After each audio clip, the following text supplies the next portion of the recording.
maka kami akan bersungguh-sungguh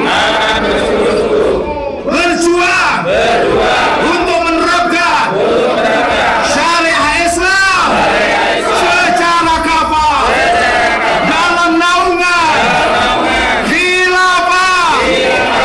Takbir! Takbir! Takbir! Ketika you bicara soal gerakan, you kan bicara soal mewakili masyarakat kan? Yes. Disitulah peran gerakan mahasiswa sebagai agensi moral kan? Oke. Nah saya tanya sama kamu, radikalisme terorisme itu problem juga buat Indonesia? Yes. Kenapa gerakan mahasiswa atau kalian tidak berteriak kencang? Pancasila yang kita buat ini adalah Indonesia ini sudah khilafah sebenarnya dalam konteks ini. Ketika khilafah yang berdiri pada bentuk kekuasaan internasional menghilangkan sekat-sekat negara. Orang yang melakukan pembangkangan itu bugot adalah orang-orang yang melanggar dan itu hukumnya haram. Turun. Ketika banyak itu terjadi persekusi terhadap orang-orang Syiah, persekusi terhadap minoritas, persekusi terhadap mereka yang berbeda haluan dengan kelompok-kelompok mainstream yang di kanan itu. Ya inilah yang tadi dibilang Nah, Mbak artinya Usman, begini. kalau gerakan cenderung primordial beginilah ujungnya. That's why makanya saya bilang gerakan mahasiswa ini kalau mau pulihkan kembali marwahnya, you harus terlibat di segala situasi krisis. Kita harus hati-hati karena yang seperti ini, kelompok yang tidak berani selalu menerapkan provokasi dan menyatakan setiap kebijakan pemerintah itu salah. Tinggalkan seluruh hukum dan sistem jahiliyah dan tegakkan hanya syariat Islam saja. Sekarang Satunya terjadi radikalisme, krisis begitu ideologi. Sekarang terjadi krisis ideologi. Ya, karena masuknya ideologi transnasional yang merusak demokrasi. You juga harus berdiri di garis depan, standing at the frontier line. Kalau enggak, orang akan pikir, you antek-anteknya orang politik. Ya ini kita nggak mau kalian dicuriga begitu. Ya. Hancurkan sekat-sekat nasionalisme yang telah memecah belah kita semua.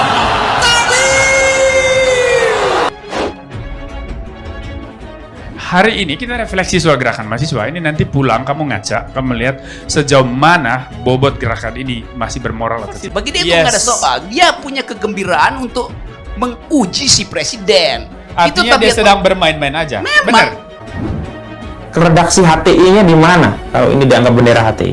Lagi pula kalau ini bendera HTI, apa sih salah HTI?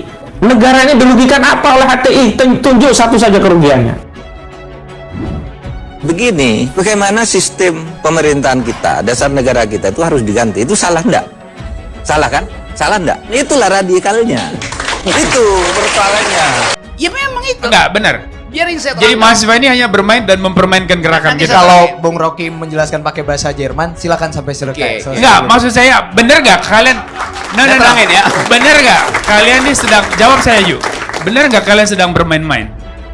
Artinya nanti orang akan melihat. Teruskan dulu. Di mana letak kesalahan bendera ini? Ini kalimat mulia. La ilaha illallah Muhammadur Rasulullah. Lah kalau kita dipaksa menjauh dari agama kita, menjauh dari kalimat tauhid, ini kan sama saja ingin menjauhkan umat Islam dari agamanya. Patokan dasar dalam perjuangan Islam itu substansinya, bukan simbol-simbolnya, bukan namanya, bukan benderanya.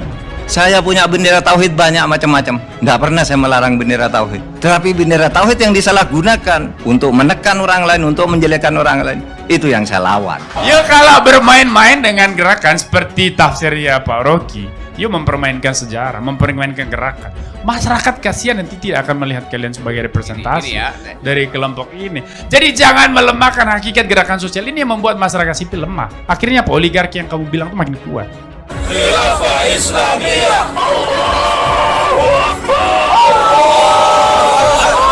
Khilafah Islam. Al-Ummah turid khilafah Islamiyah. Terus lakukan perjuangan ini. Apapun yang terjadi di depan sana.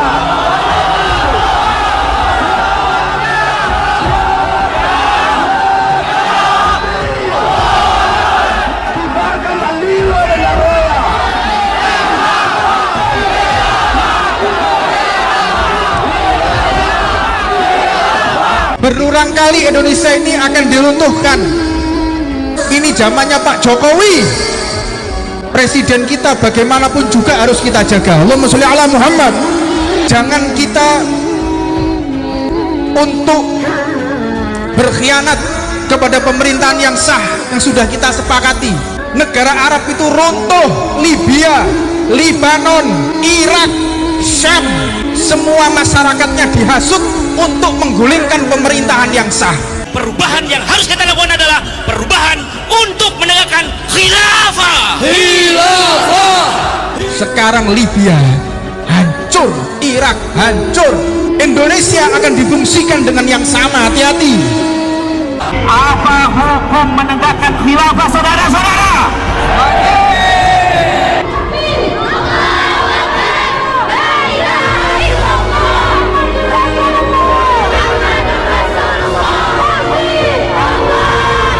Bagi kita, Muslim sejati, tak ada kata mundur dalam berjuang bagi tegaknya syariah dan khilafah.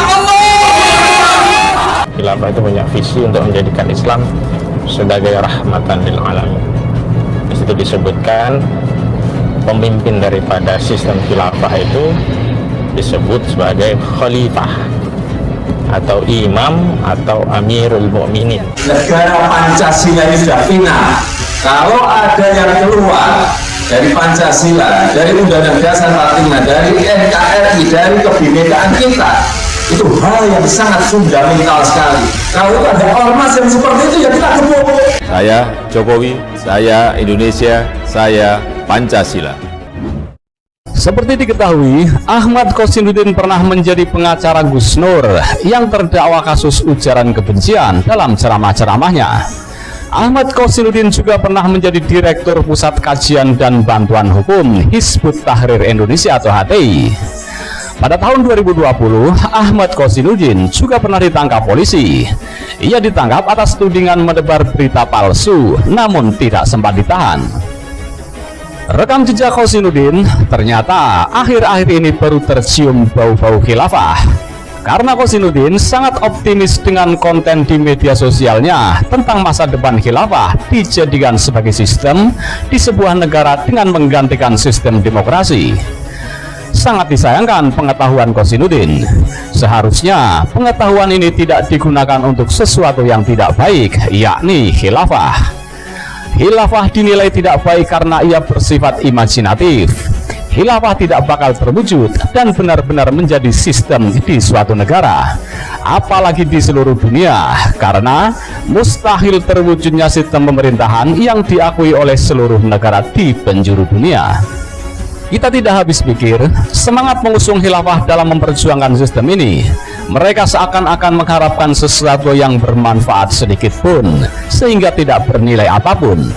Mereka tampil di belakang khilafah hanya untuk menjadi oposisi pemerintah dengan tujuan politis. Mereka hanya untuk melumpuhkan kekuasaan pemerintah sehingga mereka dapat merebutnya. Pengusung khilafah sesungguhnya membual saja. Mereka tidak percaya atas apa yang diperjuangkan. Sangat mungkin ketika kekuasaan didapat, mereka pasti tidak bakal memperjuangkan khilafah lagi. Mereka akan tetap kembali ke demokrasi karena hati nurani mereka hanya terpaut terhadap demokrasi. Sadar atau tidak, pengusung khilafah dalam hati nuraninya ingat bahwa demokrasi merupakan sesuatu sistem yang dibangun dengan darah perjuangan oleh beberapa pahlawan bangsa. Sangat tidak bermoral orang-orang yang tidak memperjuangkan apalagi bersikeras menggantikan demokrasi dengan sistem yang lain. Karena perjuangan mereka yang sesungguhnya bukan untuk khilafah, tapi hanya untuk melumpuhkan kekuasaan pemerintah. Maka tidak boleh baper merespons setiap argumentasi yang disampaikan mereka tentang khilafah. Anggap semua argumentasi mereka sebatas membual saja. Maka dari itu, pemerintah atau rakyat tidak boleh terpengaruh dengan modus khilafah yang dikampanyekan oleh pengusungnya. Tetaplah bersikap optimis dalam menjalankan sistem demokrasi tanpa berpikir negatif yang dapat merusak sistem demokrasi yang sudah ada. Pikiran negatif ini akan berakibat negatif pula terhadap masa depan seseorang. Qasinuddin itu adalah seorang politikus. Pasti pikirannya tidak selurus agamawan fundamentalis. Qasinuddin pasti punya kepentingan di balik semua kampanyenya tentang khilafah. Secara general, kepentingan yang dimaksud adalah kekuasaan. Qasinuddin pasti sadar bahwa tidak ada musuh yang abadi di dalam politik. Sebaliknya, tidak ada teman yang abadi pula di dalam politik. Boleh jadi sekarang di saat berjuang menggapai kepentingan yang dirahasiakan, Qasinuddin masih sangat soulmate dengan pengusung khilafah. Karena sekarang mereka sepemikiran, tapi begitu kepentingan itu tercapai, Qasinuddin pasti berubah haluan dengan memusuhi khilafah. Percayalah.